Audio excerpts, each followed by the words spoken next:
Muy, muy bien, estamos listos para iniciar, doctor. Quiero iniciar agradeciendo, doctor, que haya aceptado mi invitación para participar con nosotros en el Seminario de Investigación Educativa del Instituto de Investigación y Desarrollo Educativo de la Universidad Autónoma de Baja California. En este momento lo están escuchando los estudiantes del doctorado en Ciencias Educativas y de la maestría en Ciencias Educativas en nuestro instituto. Además de eso, hay algunos profesores conectados y también tenemos invitados externos que nos están viendo a través de redes sociales. Voy a leerles el resumen curricular del doctor Claudio. Claudio Rama es doctor en educación por la Universidad Nacional Simón Rodríguez, es doctor en Derecho por la Universidad de Buenos Aires y tiene 4 postdoctorados por la Universidad de Buenos Aires, la Universidad Simón Rodríguez, la Universidad de Campinas y la Universidad Federal de Niterói. Es economista, graduado en la Universidad Central de Venezuela. Es especialista en educación a distancia por la Universidad Nacional Abierta. Es especialista en marketing por la Universidad Católica del Uruguay. Es máster en gerencia educativa por la Universidad José María Vargas. Actualmente, el doctor Rama es director académico de la Universidad de la Empresa de Uruguay, donde también es docente e investigador. Está clasificado como investigador nivel 2 en el Sistema Nacional de Investigadores del Uruguay. Es embajador de la Universidad Nacional Abierta y a Distancia de Colombia para América Latina. Es consultor de la oficina de UNOPS en Panamá y director del Observatorio de la Educación Virtual en América Latina y el Caribe de Virtual Educa.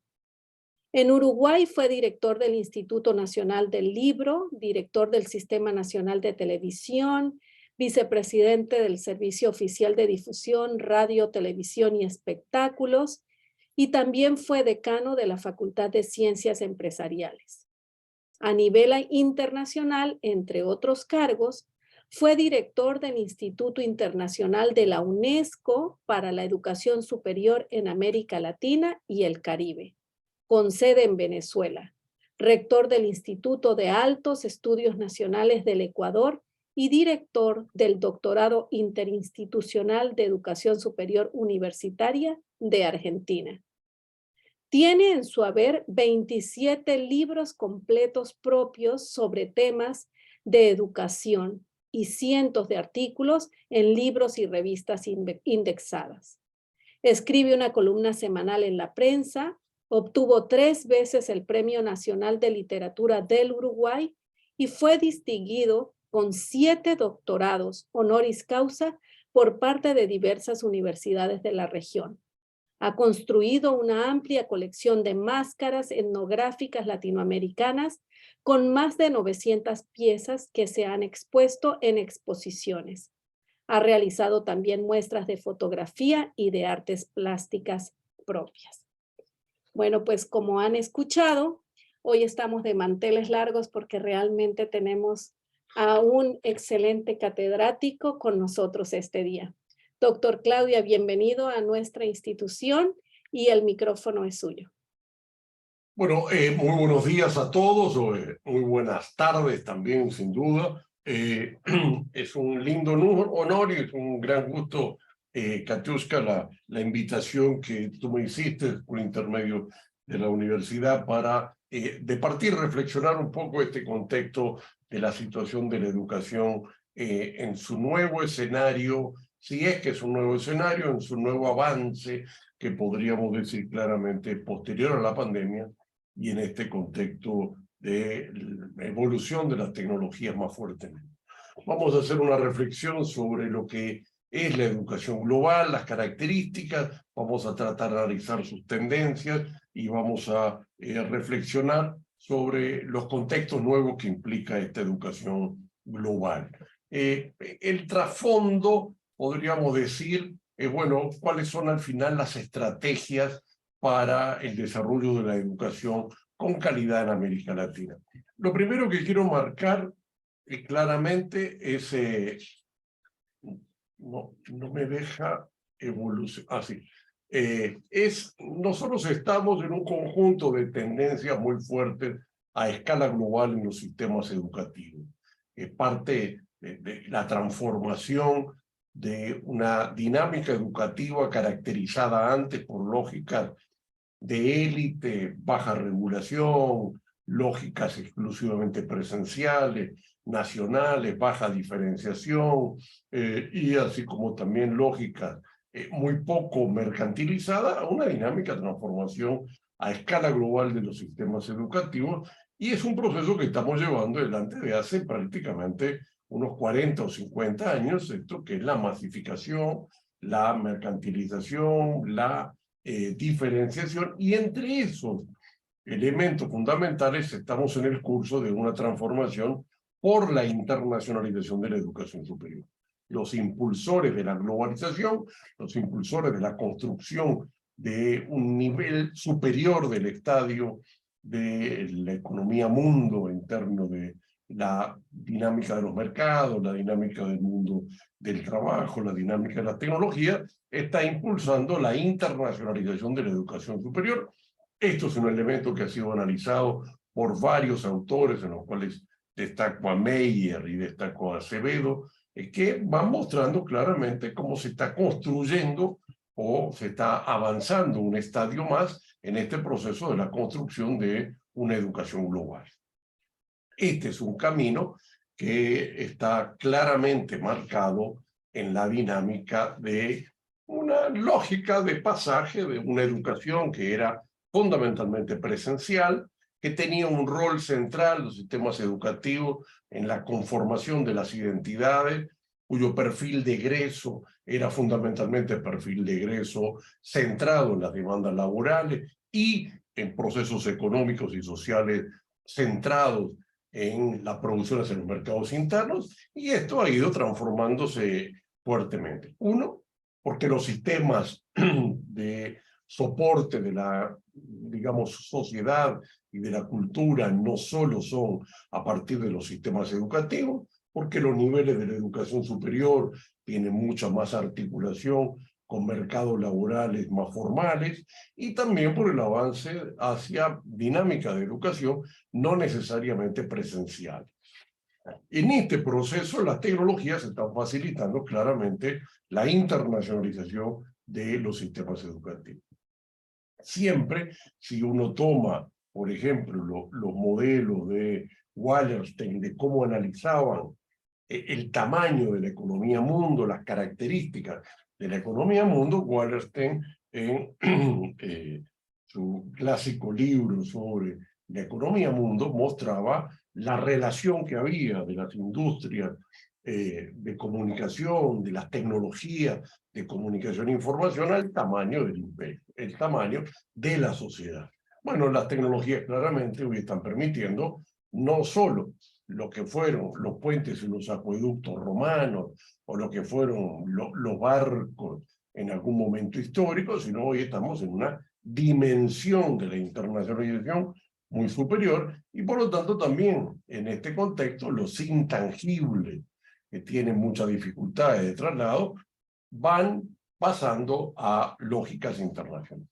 Esto es parte de esta construcción de economías globales en el cual la avance hacia la virtualización, el avance hacia una sociedad digital, el pasaje de la sociedad y la economía analógica a la economía digital, está acelerando estos procesos.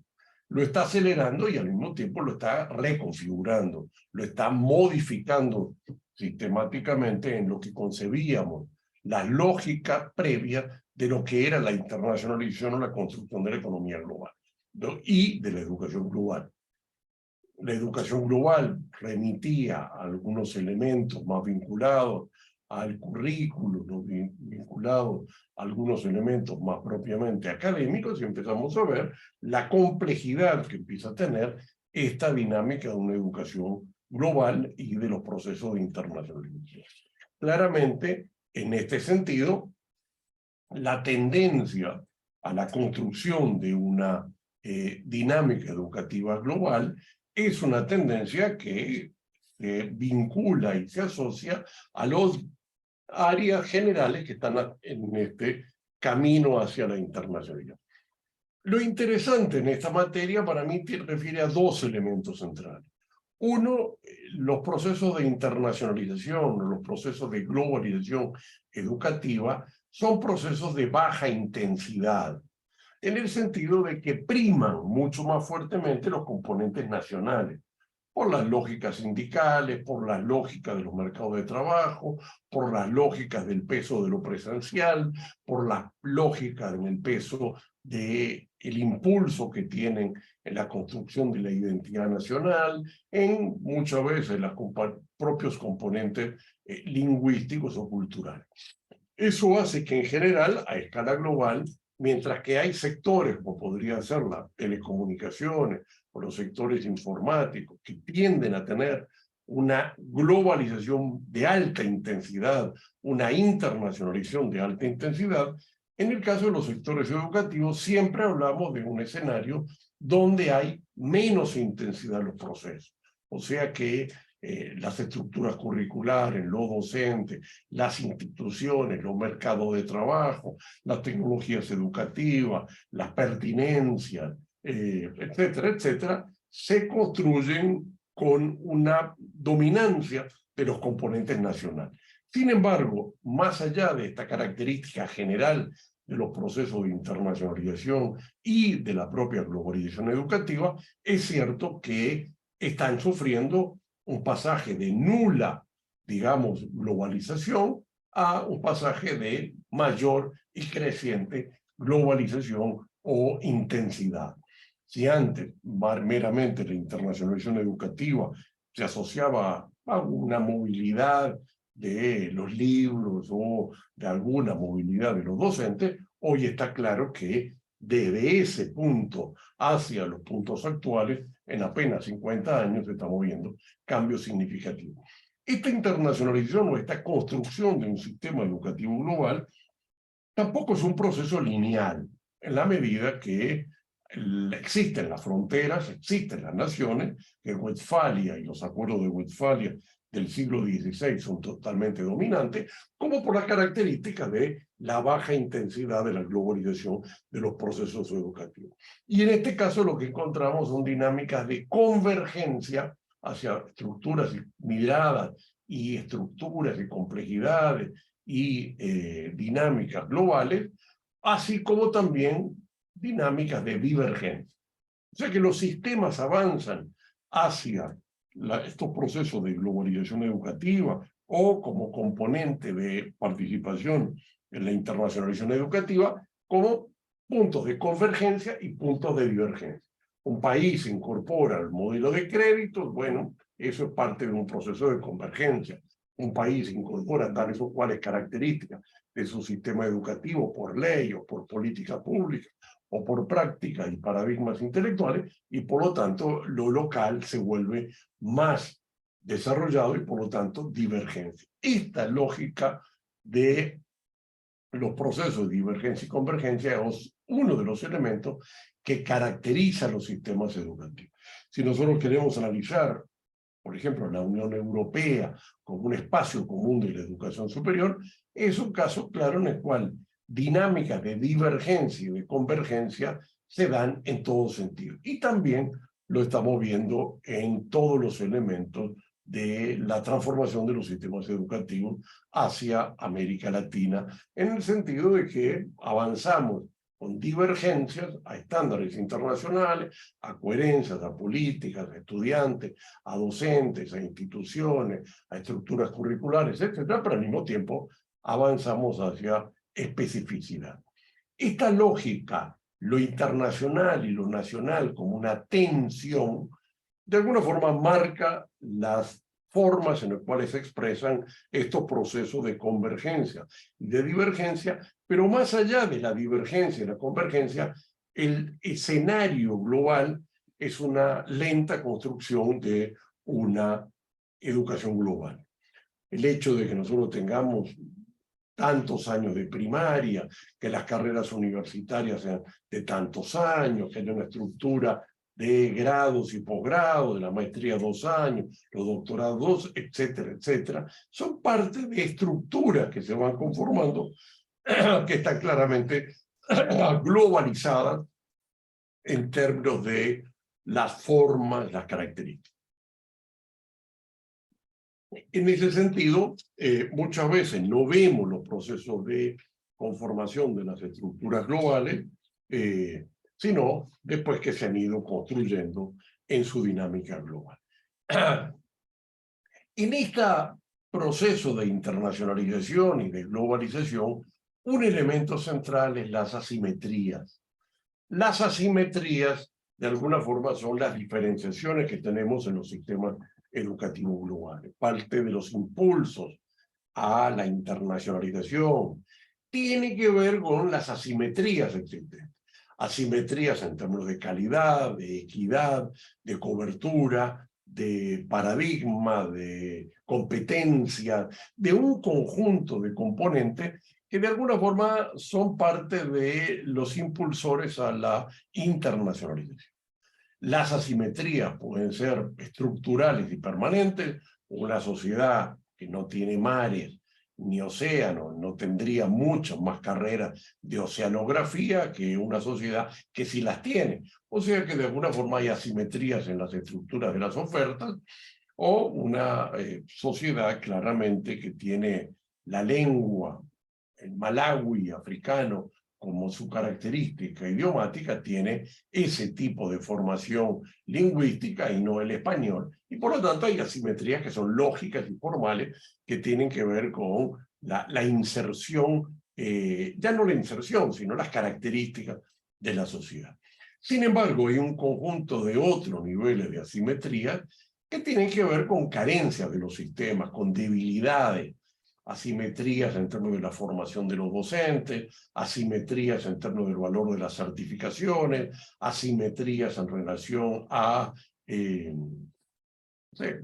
claramente, la única medición sólida que tenemos, que es un PISA, nos muestra las asimetrías enormes si lo medimos en términos de las competencias de los jóvenes en torno de los 15 años, en términos de las competencias lingüísticas, las competencias idiomáticas, las competencias matemáticas, que son parte de esto.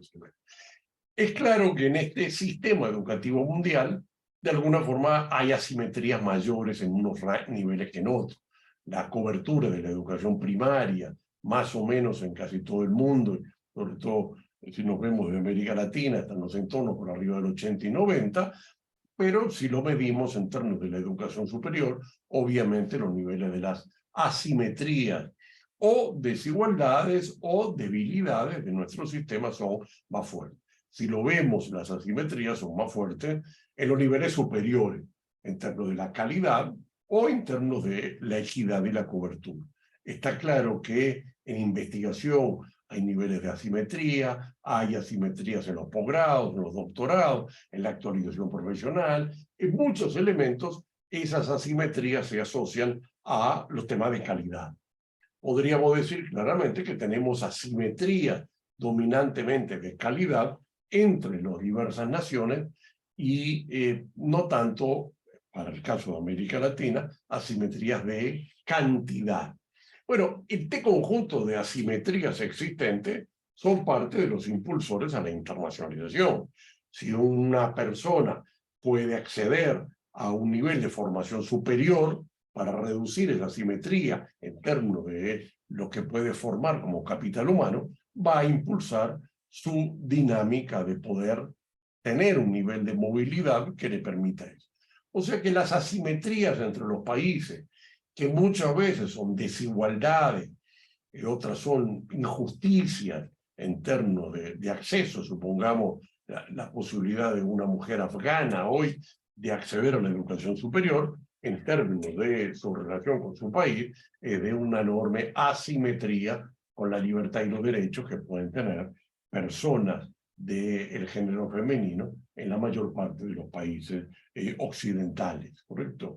Indudablemente con las diferencias que puede haber entre unos u otros países. Este elemento de la desigualdad que se asocia también a las asimetrías es un elemento que impulsa los procesos de internacionalización. Pero también los procesos de internacionalización, en la medida que hay una creciente dinámica de expansión del conocimiento, torna dificultoso que todos los países permitan tener sus sistemas educativos con la totalidad de las ofertas.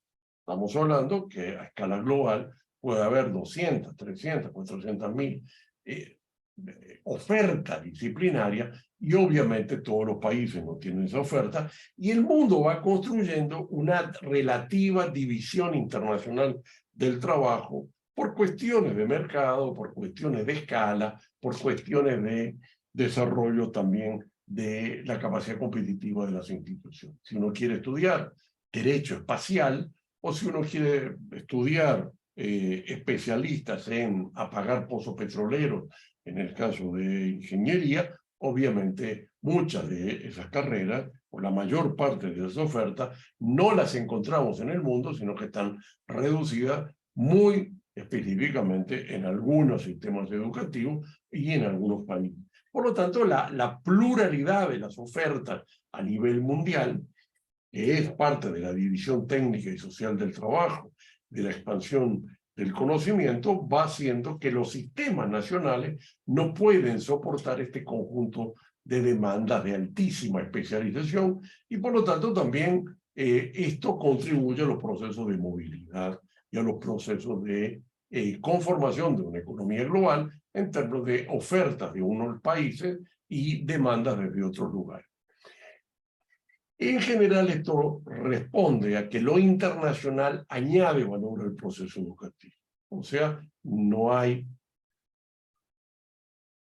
un claro elemento, pero todos los indicadores nos muestran que lo internacional tiene diversidades, formas, características que construyen una estructura de curricular, académica, de evaluación, con estándares superiores.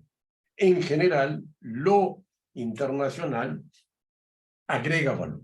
Esto lo podemos ver en la existencia de los rankings, ¿correcto? O sea, de alguna forma tenemos unos niveles de ranking que nos permiten medir de alguna forma la diferenciación de estas asimetrías y la existencia de las asimetrías responde y refiere que claramente lo internacional permite agregar valor.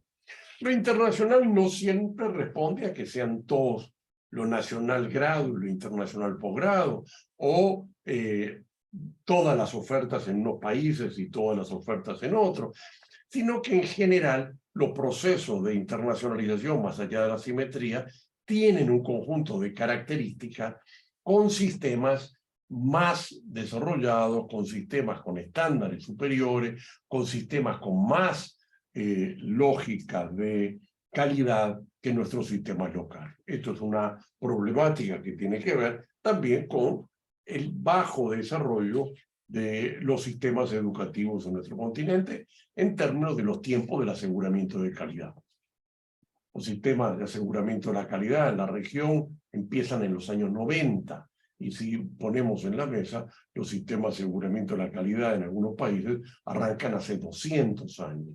El grado de estructuración de, por ejemplo, los exámenes profesionales, que es un elemento que se basa desde hace ya 200 años en los países anglosajones o algunos países europeos, es diferenciado de nuestro modelo más republicano francés, en el cual el título académico es también el título del ejercicio profesional. O sea que hay un conjunto de características que permiten ir conformando o han conformado, y es parte de los desafíos de la construcción de los modelos de calidad en nuestra región y del desarrollo, que es estas diferenciaciones en términos de la calidad de los sistemas locales y la calidad internacional, y esto, junto con las asimetrías existentes, impulsa los procesos de internacionalización y los procesos de movilidad. O sea que por diversos motivos, bien sea asimetrías, bien sea debilidades y diferenciaciones, es decir, desigualdades económicas, sociales o políticas, o de construcción de los ámbitos institucionales, nosotros tenemos un escenario en el cual lo internacional va agregando valor. El solo hecho de la diversidad es un elemento imprescindible en los componentes de la internacionalización. La educación comparada lo muestra, la importancia que tiene la epistemología comparativa para poder construir conocimiento. Por lo tanto, eso hace la movilidad, la búsqueda del conocimiento internacional, el cotejamiento, y obviamente eso refuerza claramente estos patrones de impulso a que las asimetrías generan demandas de calidad, y en la medida que los sistemas educativos tienen impulsos individuales o colectivos al mejoramiento de la calidad. A medida que los sistemas se masifican, un conjunto también de personas impulsan procesos de internacionalización para mantener sus diferenciaciones, para mantener desigualdades con el resto de los que están estudiando, porque tienen capacidad de recursos y por lo tanto sacrifican más rentas que tienen o que pueden tener o disponer para formar capital humano, y así la gente va construyendo, va reforzando también estas asimetrías existentes. En este escenario, esto impulsa un conjunto de impulsores, lo que podríamos llamar. O sea, hay impulsores que van facilitando los procesos de internacionalización, que van facilitando, digamos, la conformación de la educación global. O sea que la educación global tiene un conjunto de elementos que van facilitando por diversos motivos y por muy diversas formas, van conformando los escenarios de una creciente internacionalización. Son diferenciaciones de mercado, de costos, de política, tecnológicos, académicos. Digamos, en un escenario donde la educación superior en Chile hay que pagarla, bueno, los estudiantes prefieren tratar de irse a Argentina, que tiene costos menores. Por ejemplo, en la medida que los niveles de calidad son superiores en Chile que en Argentina, entonces inversamente las personas de Argentina pueden tratar de irse y sacrificar rentas para ese tema. Y así lo estamos viendo por diversos motivos, estos elementos de la existencia de impulsores de muchos componentes, de muchos elementos. Un gobierno que restringe la educación internacional, bueno, va a facilitar los procesos de movilidad, o si facilita la educación transfronteriza, determina el tipo de articulación de esta movilidad internacional. Al mismo tiempo que hay impulsores, hay resistentes.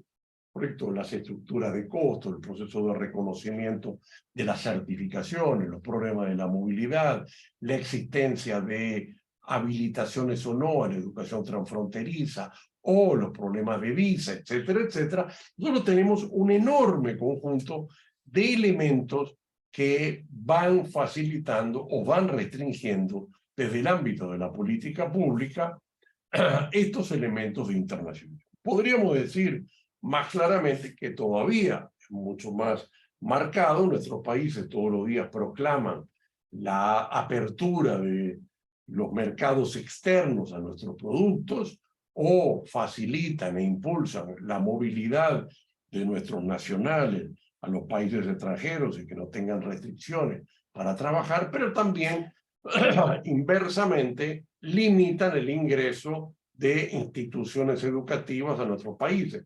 Y por lo tanto, dentro de esta política pública, no todo es apertura o liberación, sino que la política pública promueve algunas cosas y restringe otras. Esto lo vemos claramente en todos los debates, la Organización Mundial del Comercio, los tratados de libre comercio, etcétera, etcétera, en el cual, de alguna forma, nuestros países son mucho más proclives a que nos permitan exportar bienes y servicios, pero al mismo tiempo que buscamos limitar el ingreso a los sistemas educativos para que puedan ofertar o competir en nuestro país. Y eso, por lo tanto, también finalmente reafirma los procesos de impulso a la globalización.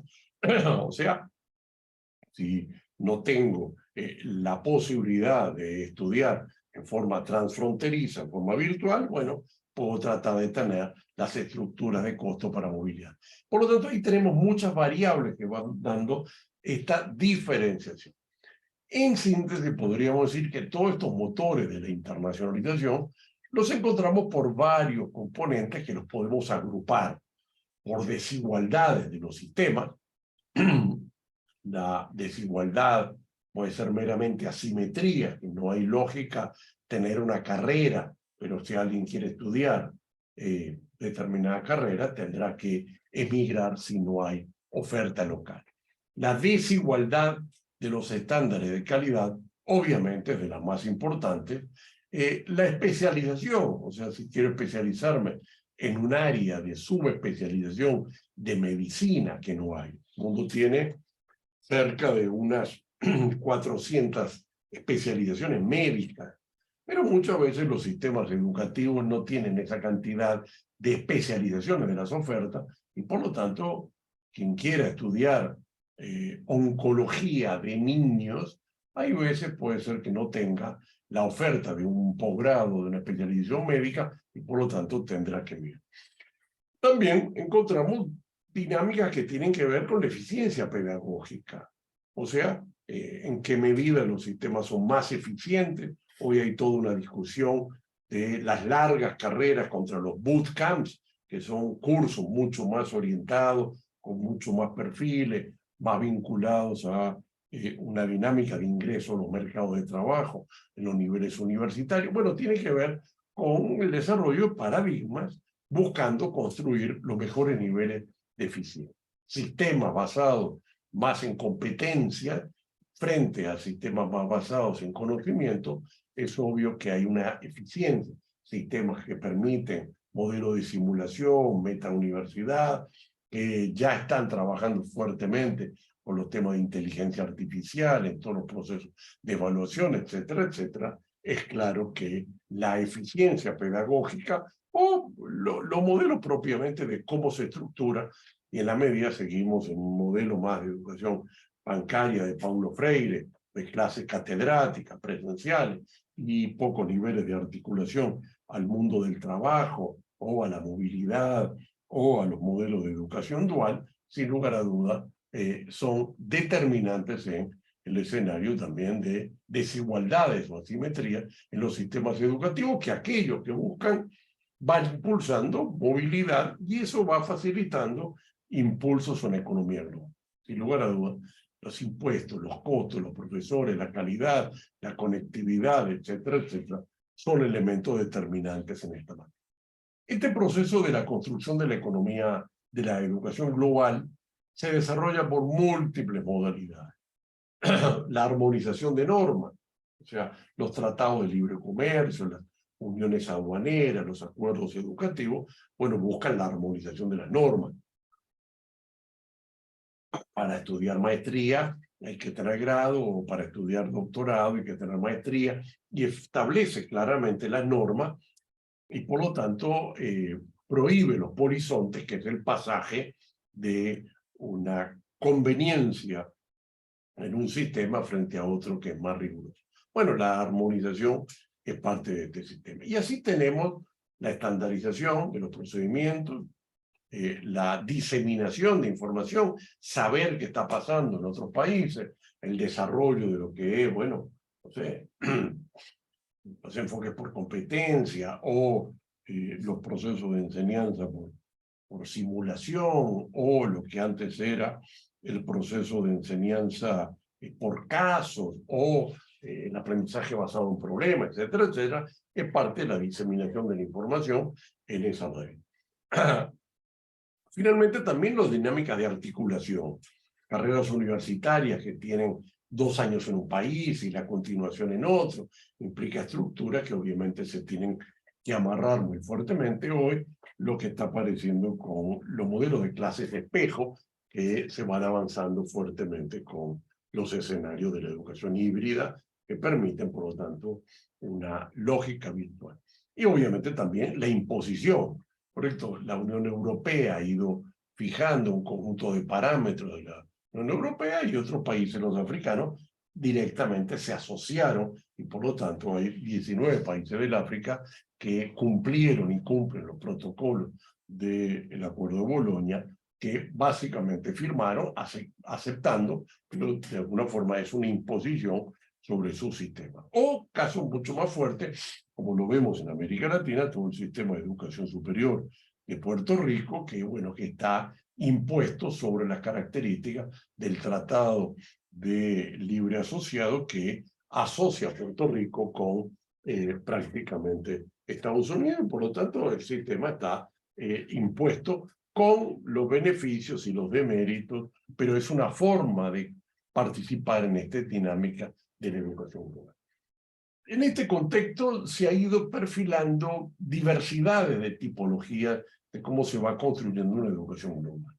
Tradicionalmente, en la década del 60, se vio la movilidad estudiantil y sobre todo inicialmente la movilidad docente como la forma más claras y expresivas de esta, de alguna forma, iceberg, que era en aquel momento, de la construcción de una educación global. Hoy se han ido agregando con lo digital el traslado de las instituciones extranjeras, ¿correcto? La radicación y la movilidad de instituciones, así como la educación transfronteriza, como formas nuevas. Claramente, la movilidad ha empezado desde la década del 90, en la medida que estamos empezando economía de exportación a escala global o directamente la irrupción virtual, al menos en su primer oleada, la oleada que tiene que ver con las plataformas LMS o MOOCs, que eran la primera forma de la educación virtual transfronteriza. Formas adicionales empezamos a ver como los sectores de apoyo de bienes y servicios, ¿correcto? La internacionalización de las agencias de aseguramiento de la calidad, la internacionalización del currículum, ¿correcto? O la internacionalización de la investigación, van mostrando que son formas nuevas que han ido irrumpiendo, que actúan sobre servicios, aseguramiento de la calidad, que actúan sobre la investigación y por lo tanto no solo sobre la docencia, o que actúan claramente sobre los sectores de apoyo correspondientes a biblioteca, bibliografía y finalmente el currículum. Estamos claramente avanzando hacia un currículum internacional. Digamos, nadie supondría poder enseñar literatura sin que exista literatura internacional o literatura comparada o literatura latinoamericana, ni obviamente podría existir derecho si no hubiera derecho internacional público y privado. El currículum va avanzando más allá de los componentes propiamente idiomáticos y lingüísticos. Y en este caso también no solo avanza la educación, sino también la emigración. En la medida que cada vez empieza a haber una emigración profesional, que la emigración profesional es crecientemente importante, obviamente las estructuras curriculares apuntan a la creación de competencias que les permita a un conjunto de gente más grande, con más cantidad, poder insertarse en mercados globales. Y eso impulsa la doble titulación, las estructuras de crédito, la articulación a los procesos de transferencia. Esta dinámica podríamos pensar que va conformando en esta educación global una diferenciación a nivel de las carreras, a nivel de las instituciones, a nivel de las modalidades. Podríamos pensar que las carreras de grado y de carreras técnicas, la pertinencia nacional es mayor, así como obviamente las carreras preuniversitarias, las carreras de la educación media y sin duda de duda la educación primaria. A medida que vamos avanzando en los niveles de calidad en el posgrado por un tema de calidad, de especialización, por lo tanto está en la frontera del conocimiento, o los niveles de investigación, que cada vez más es investigación en ámbitos comparativos y por lo tanto en ámbitos globales, o la educación a distancia que tiene escalas más grandes y por lo tanto las escalas nacionales no le permiten. Ahí estamos entrando crecientemente en sistemas internacionales. Por lo tanto, podemos encontrar que una forma diferenciada de cómo se va avanzando a esta educación global tiene que ver con los niveles educativos. Obviamente también las carreras educativas. Una carrera que está en el área de informática, no digamos en inteligencia artificial, sin lugar a dudas es mucho más internacional que probablemente una carrera que está centrada en los componentes locales o en conocimientos que están mucho más basados, las carreras de derecho, las carreras de contaduría, que de alguna forma tienen más componentes de las legislaciones, que son legislaciones nacionales. Por lo tanto, también ahí hay que hacer como si fuera una pirámide de Bloom, cuáles son las estratificaciones que podemos tener y concebir niveles diferenciados en este proceso de construcción de la educación global más allá de las características. Es claro que en nivel inferior hay más componentes de identidad en la construcción nacional, en el currículo, en la pertinencia, en el empleo, en los niveles de formación de los docentes, y a medida que se avanza, allí hay mayor componente de conocimiento, por lo tanto hay mayor nivel de calidad, y eso es también claramente un nivel de internacionalización.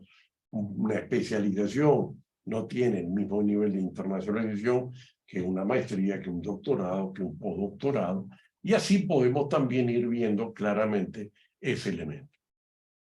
Sin embargo, más allá de eso, de diferenciación, también encontramos que aunque todas las instituciones y todos los programas y todos los niveles aumentan los componentes de internacionalización y por lo tanto si queremos estudiar el grado de globalización, agarramos un currículum de una carrera cualquiera en 1970 y comparamos el currículum dominante en el año 2020 y vemos cómo se ha ido evolucionando, cómo ha ido cambiando a componentes, asignaturas, módulos, bibliografías internacionales. Pero además de eso, lo que podemos pensar es la irrupción también de una tipología de universidades globales.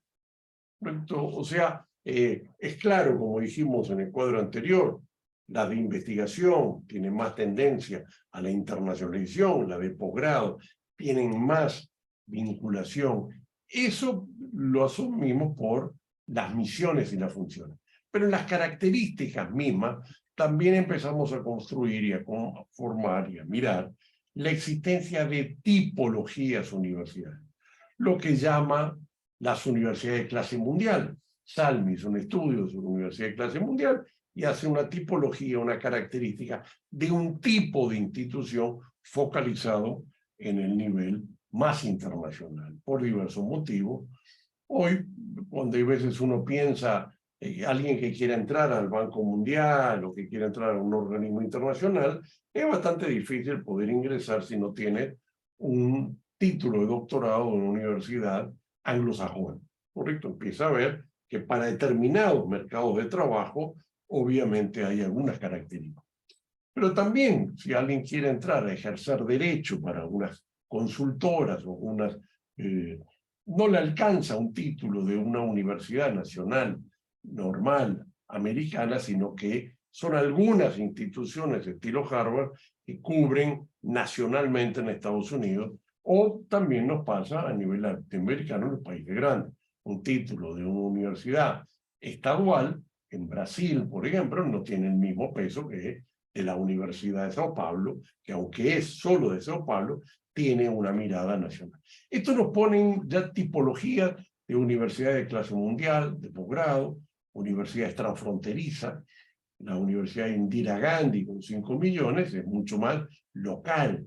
Pero la Open University de Inglaterra, mucho más de la mitad de sus estudiantes son estudiantes internacionales.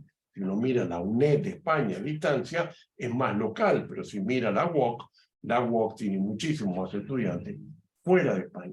O sea que no son solo para la tipología, sino para algunas que cumplen la característica de universidades transfronterizas y lo mismo con las universidades. y otras son aquellas instituciones que adquieren componentes de trabajo en red, sean híbridas, sean presenciales, sean virtuales, de alguna forma, en la medida que incorporan dinámicas con tecnología de información y comunicación, aumentan sus procesos de internacionalización, aumentan la lógica de estar en red y ser un nodo de universidad dentro de este dinámico. Otro elemento que va ayudando a este proceso de construcción de la educación global, ya para ir terminando, tiene que ver con una forma dominante que está asumiendo los procesos económicos de organización y de gestión institucional, tanto a nivel de las universidades como de todas las organizaciones, que es la terciarización. O sea, el modelo de organización en esta gran complejidad de las cadenas logísticas mundiales es la terciarización. O sea, se terciariza, y esta terciarización, que es muchísimo más compleja de gestionar, de alguna forma es parte de un proceso de dinámica que está aconteciendo en la educación. La evaluación externa, la formulación de los programas te las pueden hacer afuera, los contenidos en la red, los trabajos tutoriales, hasta inclusive los procesos de contabilidad, gestión, auditoría. Estamos viendo la terciarización. Algunas instituciones, sobre todo de educación a distancia, tienen 100, 200, 300 sedes en los países. En Argentina, lo que es la Universidad de siglo XXI, o la Universidad de Brasil, que tiene mucho más. Bueno, las sedes son franquicias o terciarizadas, y hay toda una lógica que empieza a mostrarnos escenario de la terciarización. Si nosotros pensamos que la pandemia se ha podido solucionar en términos de proceso educativo o superar, básicamente tiene que ver con el hecho de que se terciarizó todo lo que es el carrier a través de las plataformas de Zoom, que son grandes grupos empresariales.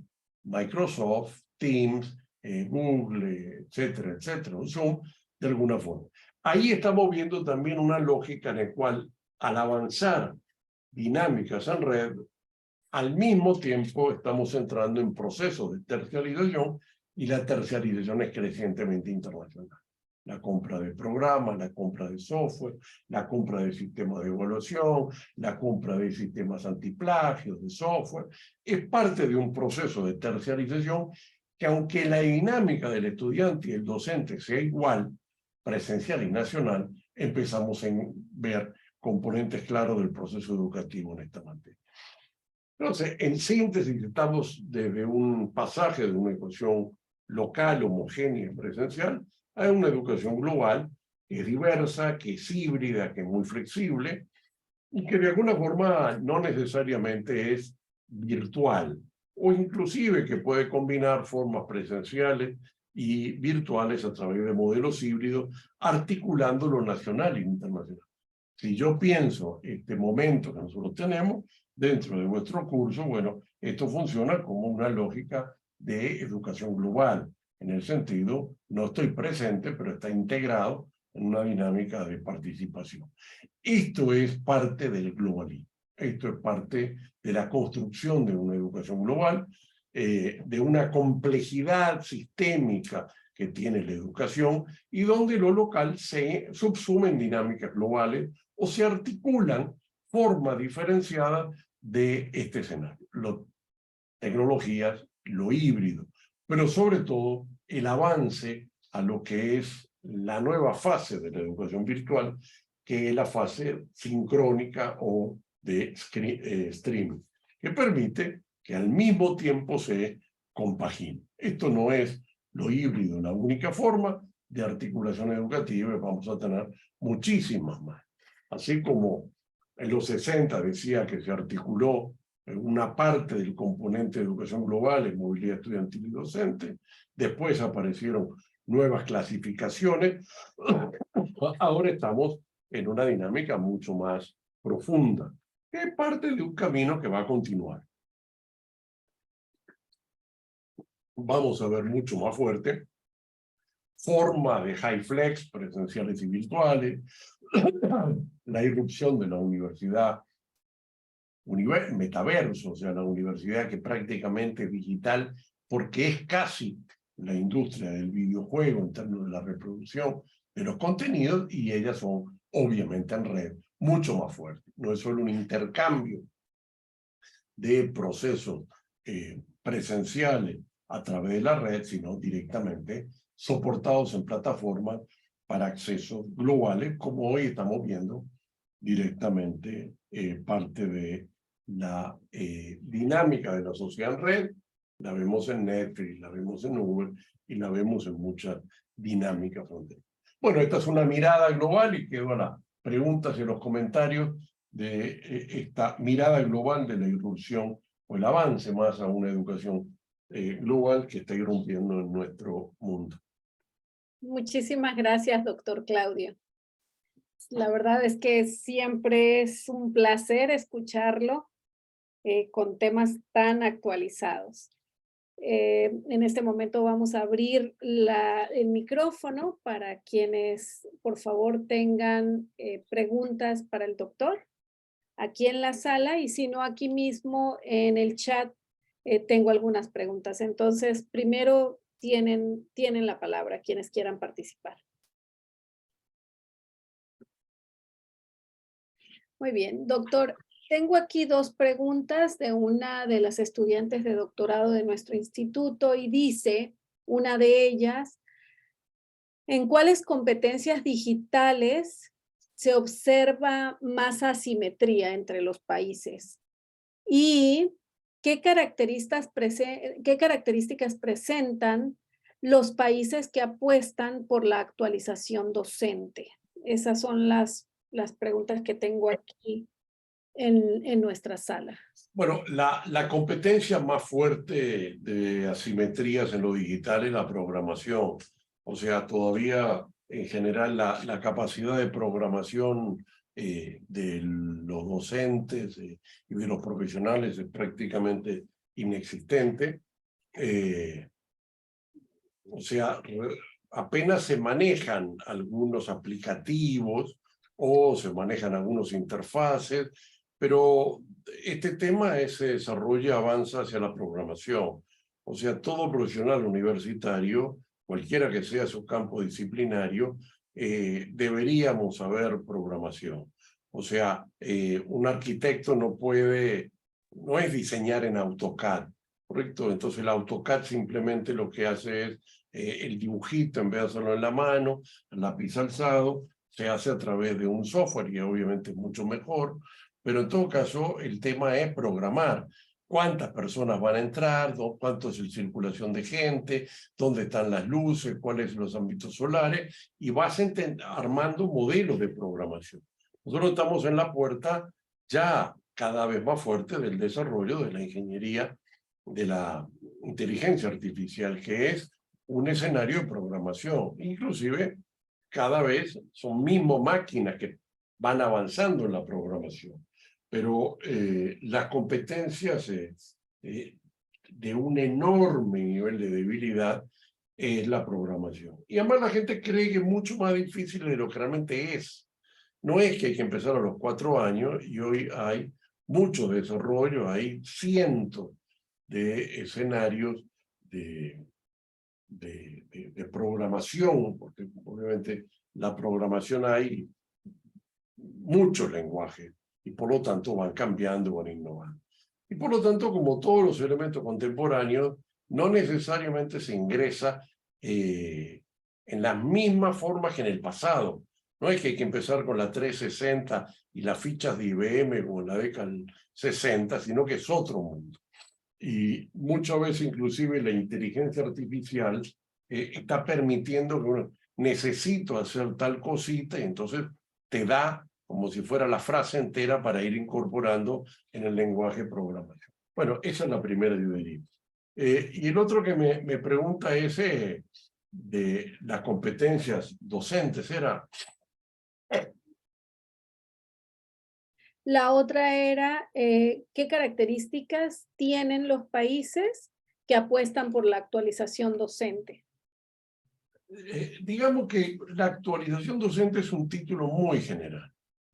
O sea, sin lugar a dudas que el nivel de formación de los docentes es determinante, ¿correcto? O sea, docentes sin los niveles de formación no tienen capacidad, está en la complejidad y la profundización del conocimiento, pero también es necesario entender que muchas veces no funciona sobre la base de que los docentes puedan transferir conocimiento, porque no es posible en ningún campo del saber que los docentes conozcan todo. O sea, aún teniendo la última formación en un campo disciplinario, normalmente en cualquier campo disciplinario aparecen 20, 30 libros de primer nivel en un año que de alguna forma te borran todo. Por lo tanto, el tema de la competencia docente tiene que ver con las competencias, digamos, no de saber, sino de saber hacer, de saber enseñar, de saber transferir. Y ahí yo diría que tiene que ver que se forme. Hoy es necesario, o sea, todavía no puede ser que a esta altura del partido las escuelas de educación no enseñen o sea, a montar los Moodle y los programas y armar todo lo que tiene que ver con esta lógica. Y si bien es cierto que la pandemia permitió comprender y fue muy fácil, la tarea de capacitación es brutal y eso significa baja formación de nuestros docentes en esos temas. Y aún ayer mismo estábamos reunidos con la gente informática yo decía, bueno, ¿cómo está el uso de los docentes? Bueno, sí, juegan materiales, pero no es que sepan hacer, no es que sepan diseñar programas. Está bien, nadie puede especializarse en todo y hoy hay que trabajar en lógica en equipo. Y eso implica que el tema es creación de una división del trabajo con nuevos roles. Los africanos siempre dicen en ese juego que para enseñar a un niño se necesita un pueblo. O sea, hoy para enseñar no podemos ser solo los docentes, los diseñadores instruccionales, los informáticos, los planificadores, los programadores, los evaluadores. O sea, evaluar hoy es de una complejidad que muchas veces los docentes no tienen competencia suficiente para hacer y ordenar un múltiple choice. ¿Correcto? O sea, que no es el caballo blanco Napoleón, sí o no. Hay toda una complejidad. Más allá de utilizar un SurveyMonkey o alguna cosa, hay que tener una comprensión de lo que es ese tipo de evaluación, que cada vez es más importante, que de alguna forma, cuando uno ve todos los problemas que está teniendo los nuevos software de OpenAI de inteligencia artificial, es que el estudiante te responde lo que quiere. Escríbeme un texto con citas académicas correspondientes a tal tema. Y bueno, los antiplagios no demuestran nada. Entonces, yo creo que ahí es un tema de cómo vamos avanzando, no de capacitación en general, sino vinculado a los problemas que tiene la enseñanza en los contextos de los cambios tecnológicos actuales. Muchas gracias, doctor. Tenemos dos preguntas más. Una de ellas, de una colega de la Universidad de San Carlos de Guatemala, dice, ¿considera importante que las instituciones educativas sean parte de redes para gestionar convenios internacionales educativos, movilización e investigación para así avanzar a la educación global? Sí, no se puede estar solo hoy. O sea, en ningún sentido de la vida se puede estar solo. Y hoy estamos en una educación en red. La educación en red es una educación en la cual son miles de nódulos que participan, pero hay que tener una cabeza en la lógica en red. Correcto, nuestras instituciones, los procesos de seguimiento de los docentes, de incentivo, de la carga horaria. Es importante e imprescindible el pensar la universidad red. Y muchas veces lo que hay veces pasa es que las instituciones les cuesta verse como parte de una red, porque son la más importante, el caso de San Carlos es la primera, entonces bueno, trabajar en red implica también reconocer a los otros en términos de igualdad. Y eso es lo que nos pasa muchas veces, que todavía no entendemos la lógica en red. O sea, uno podría armar un curso con 30 profesores en 30 países y probablemente los estudiantes verían mucho mejor eso. O sea, es una lógica en red. O sea, porque cada uno de esos 30 se puede estar especializando y por lo tanto beneficiando. O sea, hay que aceptar, asumir y trabajar para lógicas en red, que también implica un problema que es el multilingüismo. O sea, no es que en idioma en español seamos todos los mejores. O sea, hay que entrar al portugués, hay que entrar a los brasileros, solo para entrar en el continente. Y obviamente hay que entrar con los gringos y hay que entrar con los europeos, con los chinos, con todo. Algún día las tecnologías llegarán a poder transmitir inmediatamente y traducir automáticamente. Y vamos a llegar a eso. Pero por ahora también no debemos encerrarnos. Entonces, bueno, la red no es red latinoamericana. Esa es una parte de la película. O sea, si nos encerramos también en América Latina, nos sentiremos mejor y más fácil. Pero tenemos que avanzar en la lógica en red a los idiomas. Muchas gracias, doctor. Tenemos una pregunta más. Es de un colega del Tecnológico de Monterrey que es especialista en robótica y él pregunta, ¿qué están haciendo en el ámbito educativo respecto a la introducción de la inteligencia artificial? No como enseñanza, sino como un factor educativo discriminatorio para los docentes. Bueno, discriminatorio es una palabra, digamos, nosotros tenemos, desde que llegaron las máquinas, dos tipos de respuestas. La ludista, que es romper las máquinas, que es lo que analizaba Marx en su época, o las de ajuste. La respuesta es actualizar, profesionalizar, mejorar. El escenario de la protección, el escenario del resguardo, o sea, la inteligencia artificial ya está en la mesa. Yo hace 6 meses me encontré por ahí en Europa un libro de Kissinger y 2 personas más sobre inteligencia artificial, un mamotreto de 600 páginas. Bueno, ya están pensando toda la inteligencia artificial y el cambio en la geopolítica que va a dar la inteligencia artificial, de repensar, de analizar un tema, de cómo la máquina va encontrando soluciones. O sea, la solución puede ser, Mafalda, para en el mundo que me quiero bajar, puede ser un reconocimiento real, va más rápido que nuestra vida. Sin lugar a duda, todo va más rápido.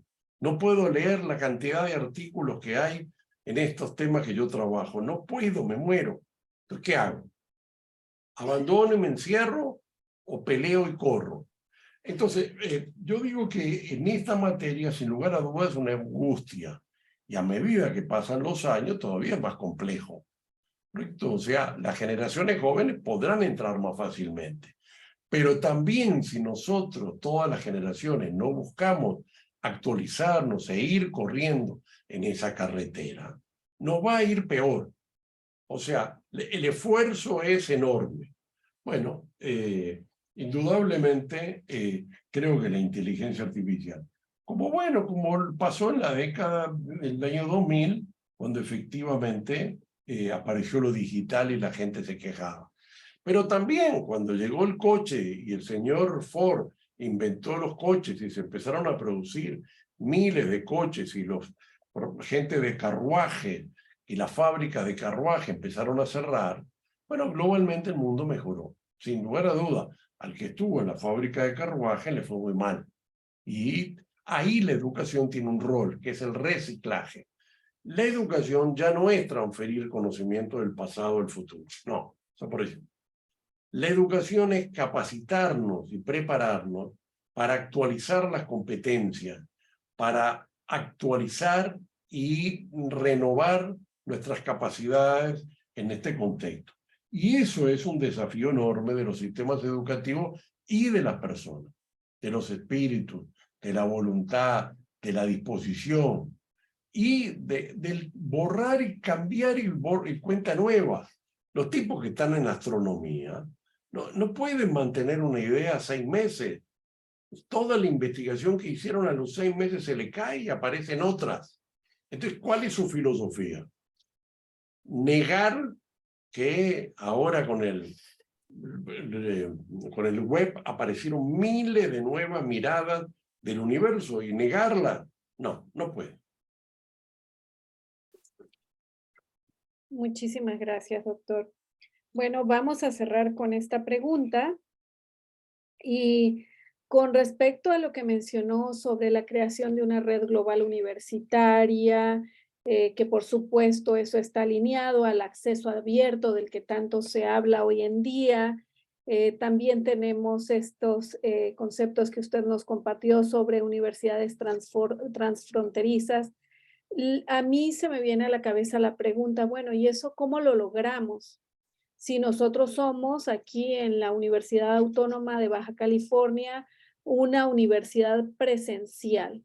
Entonces, nosotros, ¿cómo podríamos compatibilizar todas nuestras actividades con el metaverso, doctor? O sea, ¿cuál es la recomendación que usted nos daría en una universidad donde existen 85,000 estudiantes, aproximadamente unos 8,000 profesores?